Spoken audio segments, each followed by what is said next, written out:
সবিনয়ে বিনয়ে বলতেছি, আমার এই দানখালের হত দরিদ্র মানুষ যেন একটু শোক শান্তিতে দিন যাপন করিতে পারে, এদের দুঃখ দুর্দশা দেখার মতন আজকে কেউ এদের পাশে দাঁড়ায়নি।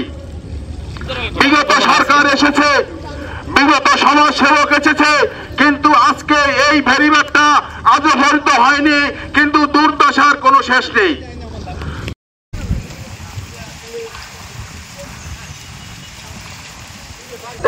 দিতে পারে এবং টিকসই ভেরিবার যাতে আমাদের এই ভেরিবারটা হয় এবং 6 থেকে 700 একর জমি, কিন্তু টেকসই ভেরিবার প্রচার করায় প্রিয় সাংবাদিক ভাইদের প্রতি কৃতজ্ঞতা জানাই। আমরা আশা করছি আমরা কাউকে খুঁজে পাইনি।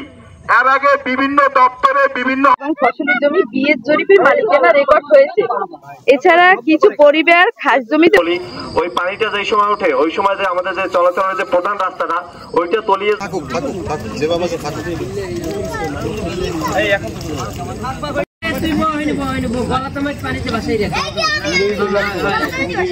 এসেছে, বিগত সমাজসেবক এসেছে, কিন্তু আজকে এই ভেরিবার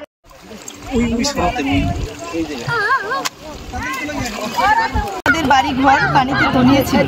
প্রাকৃতিক দুর্যোগ, ঘূর্ণিঝড় ছাড়াও অমাবস্যা পূর্ণিমার অস্বাভাবিক জোয়ার ভাটায় আমরা ডুবে গেছি। আমরা অনেকেই কষ্টের মাঝে আছি এবং মানবিক জীবনযাপন করছি।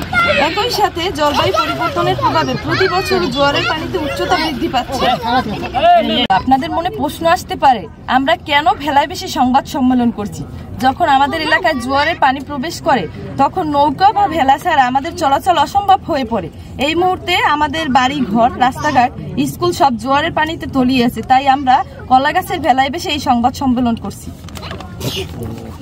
এখানে কোনো ত্রাণের প্রয়োজন নাই, আমরা টেকসই ভেরিবার চাই। তাই আমি দীর্ঘায়ু করতেছি না, আমি এই অবদা উপদেষ্টা কলাপাড়ার ঊর্ধ্বতন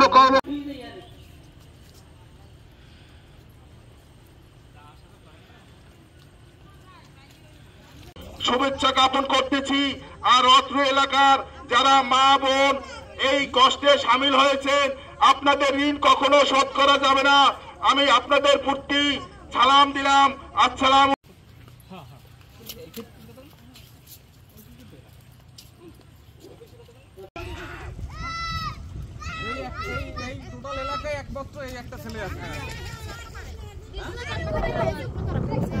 না না না, একটু শর্টটা নিয়ে লই। হ্যাঁ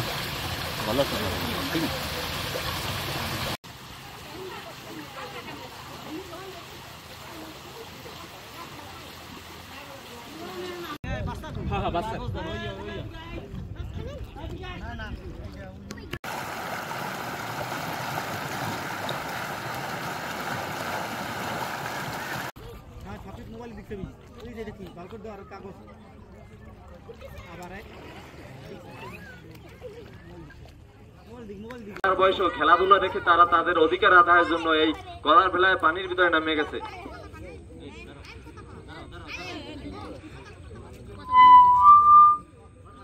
আসসালামু আলাইকুম। অনেক অসুবিধা হয়, এই রাস্তা তলিয়ে যায়, এমনকি আমাদের স্কুলে তো আরো বিভিন্ন সমস্যা হয়। আমরা চাই এই রাস্তাটা হয়ে আমাদের অনেক উপকার হয়।